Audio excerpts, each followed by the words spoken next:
महाराज, मनुष्य जीवन की विशेषता क्या है? भगवान ने मानव बना के भेजा है। मनुष्य को अपने जीवन में करना क्या चाहिए? गोस्वामी जी हमारे आपके लिए इतना निर्धारित करते हैं रामचरितमानस में। पार्वती जी ने हाथ जोड़ करके निवेदन किया, बोली विश्वनाथ, देवादि देव महादेव, भूत भावन भगवान शिव, अगर आपके चरणों में मेरा स्नेह है, प्रेम है, आज मैं जिज्ञासु बन करके आपके पास में आई हूं। भगवान शिव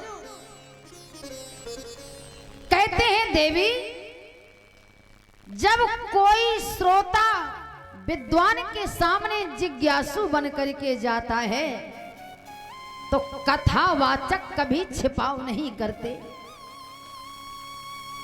हर कथा को, हर चरित्र को जिज्ञासु के सामने प्रकट कर देते हैं।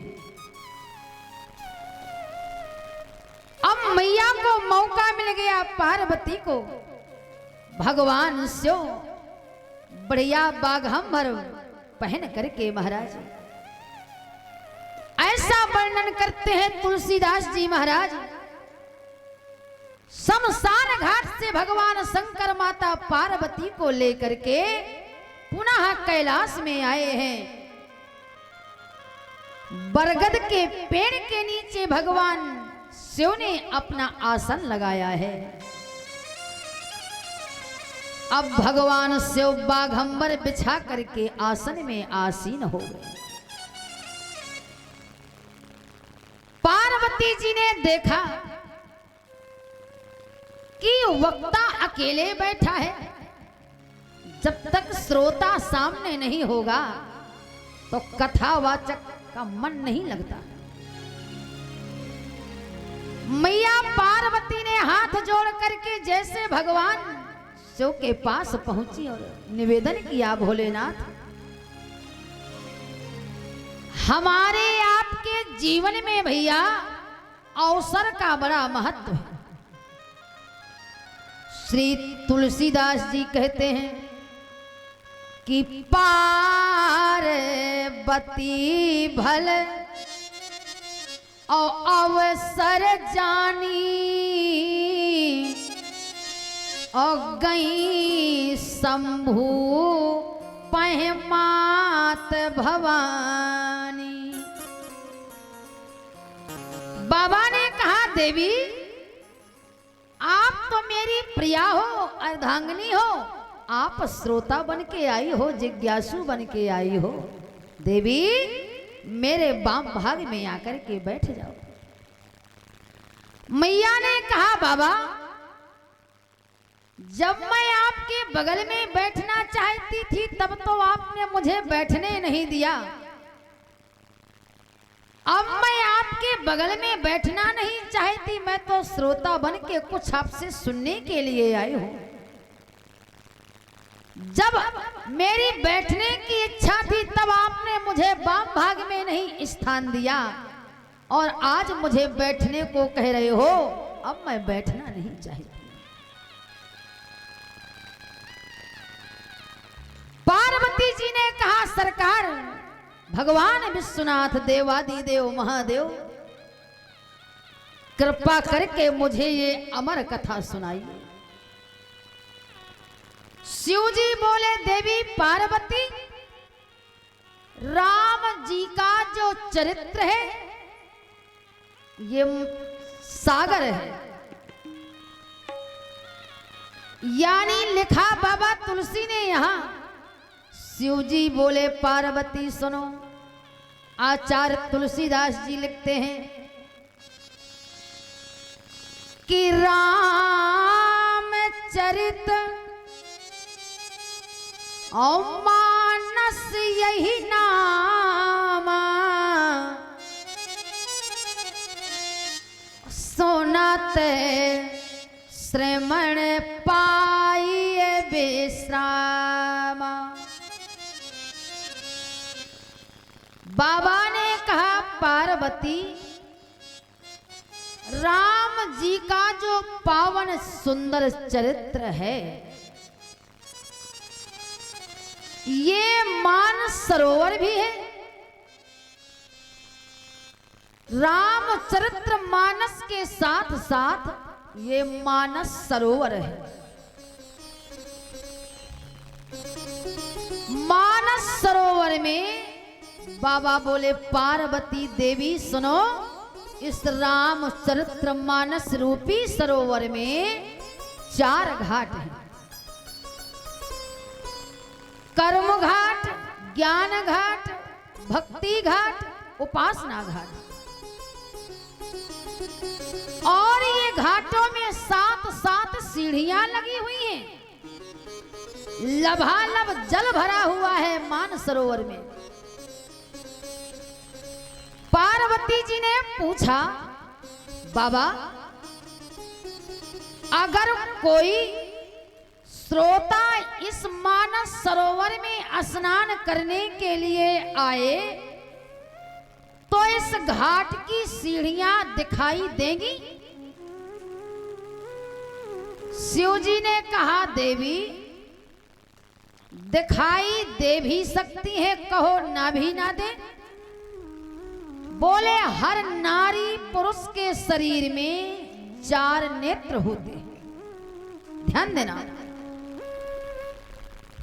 2 नेत्र होते हैं बाहर और 2 नेत्र होते हैं हृदय के भीतर। श्री तुलसीदास जी से पूछा गया कि महाराज चाहे नारी हो चाहे पुरुष हो, सबके शरीर में 4 आंखें होती हैं? तुलसीदास जी ने कहा बिल्कुल होती हैं। प्रमाण गोस्वामी जी महाराज उत्तरकांड में लिखते हैं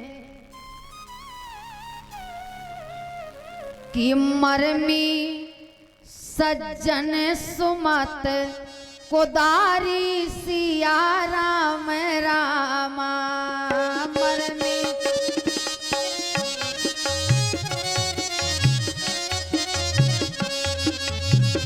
ज्ञान विराग नयन और गारी सिया राम रामा।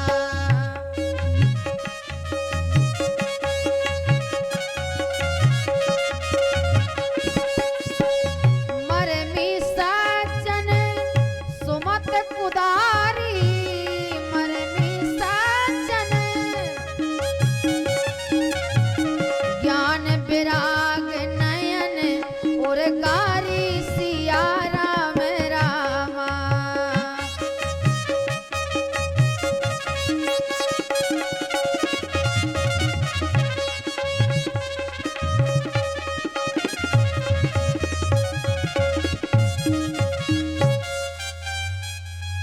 शिव जी ने कहा देवी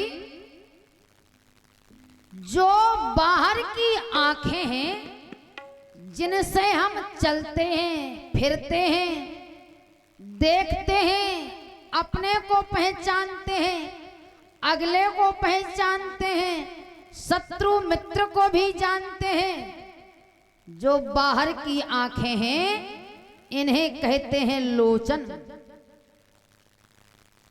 और जो भीतर की आंखें हैं इन्हें कहते हैं विलोचन। इनमें विसर्ग लगा हुआ है। भैया जिन आंखों में विसर्ग लगा है समझ में नहीं आती कि शरीर में है कहां, किस जगह, पता ही नहीं चलता। लेकिन 2 आंखें भीतर हैं और 2 आंखें बाहर हैं। नारी के भी है, पुरुष के भी है। कि मरमी सज्जन और सुमत कुदारी, ज्ञान विराग नयन उरगारी। बाबा बोले पार्वती जो भीतर की विलोचन है इनका काम क्या है, और जो बाहर की आंखें लोचन है इनका काम क्या है। इनमें बाहर की आंखों में भीतर की आंखों में बड़ा अंतर है। बोले जो हृदय के भीतर है इन आंखों का नाम है, एक नेत्र का नाम है ज्ञान और दूसरे नेत्र का नाम है वैराग्य। ये कब खुलते हैं भैया? जब बाहर की आंखें खुलती हैं तो हम जगत को देखते हैं, जगत का दर्शन करते हैं। यानी जब लोचन खुलते हैं तो हम जगत का दर्शन करते हैं, और जब हृदय के विलोचन ज्ञान वैराग्य की आंखें खुलती हैं तो हम जगत में जगदीश का दर्शन करते हैं। पर कभी कभी विटंबना ये है भाई बहन, बाबा बोले पार्वती कभी कभी जदा कदा बाहर की आंखों में मोतिया बिंद हो जाता है। अगर बाहर की आंखों में मोतिया बिंद हो गया तो भैया फिर दिखना बंद हो जाता है। मोतिया बिंद का मतलब ये नहीं है कि आंख फूटती हो, आंखों में झिल्ली चढ़ जाती है। अगर बेटा की आंख में मोतिया बिंद हो गया तो फिर वो बप्पा को नहीं पहचान पाएगा, और अगर बप्पा की आंखों में हो गया तो वो बेटा को नहीं देख सकता। अगर सास की आंखों में मोतिया बिंद हो गया तो फिर वो बहू को नहीं देख सकती। अगर बहू की आंख में हो गया तो फिर वो सास को नहीं देख सकती। क्या मोतिया बिंद होता है? अगर भैया बाहर की आंखों में मोतिया बिंद हो गया तो चित्रकूट में जानकी कुंड में ऑपरेशन हो जाता है। यहाँ डॉक्टर हैं, शिव जी बोले देवी पार्वती अगर भीतर की आंखों में ज्ञान वैराग्य के नेत्रों में मोतिया बिंद हो गया तो पता कैसे चलेगा। आचार्य तुलसी बाबा कहते हैं कि नियरे हुए सूझत नहीं और लानत ऐसी जिंद, और तुलसिया संसार को भयो मोतिया बिंद। क्योंकि भैया कहा गया है कि पड़ा है मोतिया बिंद का पर्दा सदा उनकी निगाहों में, समझ आता नहीं भैया। जिसको मोतिया बिंद हो गया कुर्ता खूंटी में टंगा है पर दिखाई देने वाला नहीं है। इसलिए कहा गया है कि कटो के बचन मत बोल रे तोहे रामा मिलेंगे, हृदय के पट खोल रे तोहे रामा मिलेंगे।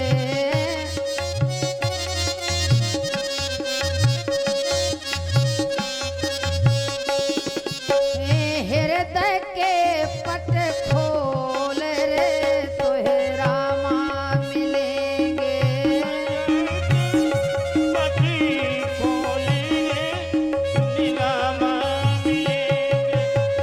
रामा मिलेंगे घन श्यामा मिलेंगे।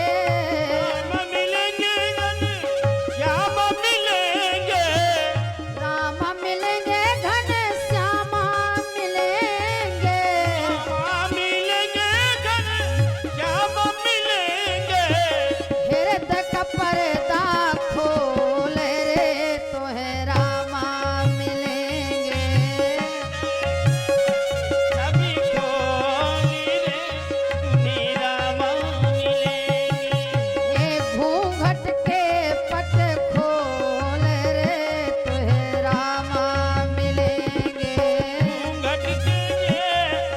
खोली रे तुम्हें रामा मिलेंगे।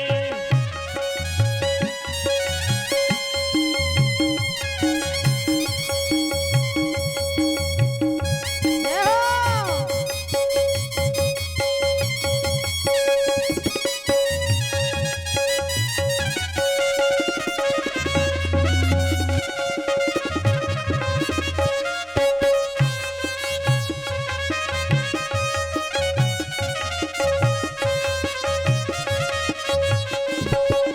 लेंगे सीते बचन मत बोले रे तोहे रामा मिलेंगे। कटुक बचन मत बोले रे तोहे रामा मिलेंगे। बचन मत बोली रे तुम्हें रामा मिलेंगे। ठाकुर के बचन मत बोली रे तुम्हें रामा। शिव जी बोले पार्वती, बाहर की आंखों में जब मोतिया बिंद हो जाता है तो यहाँ डॉक्टर हैं। अगर ज्ञान वैराग्य के नेत्रों में मोतिया बिंद हो गया तो ये पता कैसे चलेगा कि भीतर की आंखों में मोतिया बिंद हो गया। भैया जिस नारी और पुरुष के भीतर की आंखों में मोतिया बिंद हो जाता है फिर वही अपने परिवार में अटपटा काम करते हैं। शिव जी बोले पार्वती, जब ये बिलोचन खुलते हैं हृदय में, बोले ये खुलते कब हैं कि ओघे रही बिमल बिलोचन हिये के तो मिटा है दोष दुख भाव रजनी के। बोले ये कब खुलते हैं? हृदय के ज्ञान वैराग्य के नेत्र जब खुल जाते हैं तो इनको दिखता क्या है? रामचरित्र मानस सरोवर में भैया मणि है। जब ये बिलोचन खुलते हैं कि सूझहि राम चरित मणिमान के। भैया रामचरित्र मानस सरोवर में जो मणि है, जब बिलोचन ज्ञान वैराग्य की आंखें खुलती हैं भैया तब ये मणि दिखने लगती है। शिव जी ने कहा देवी भगवान की कथा ऐसी है जो ये हमेशा आवागमन के चक्कर को मिटा देती है। जो ये अमर कथा को एक बार प्राणी जीवन में सुन लेता है फिर वो संसार के आने जाने से अलग हो जाता है। पार्वती ने कहा महाराज अब मेरे जीवन में इतना सुंदर अवसर आया है, समय मिला है। बाबा बोले देवी जब व्यक्ति का जन्म होता है, जन्म जवानी महाराज देखते देखते ही निकल जाती है। आदमी को पता नहीं चलता कि जन्म होने के बाद मेरा समय कितना निकल गया, कितना बाकी रह गया। क्योंकि महाराज मनुष्य जीवन का नाम है जिंदगानी। एक मुहावरा बन गया है कि जीवन 2 दिन का। पर भैया किसी को भगवान 50 वर्ष की उम्र देता है, किसी को 80 वर्ष, किसी को 100 वर्ष, लेकिन ये 2 दिन कैसे? मुझे ऐसा लगता है अपने जीवन में कि भैया हमारे आपकी जिंदगी में 2 ही दिन हैं। वो कौन है?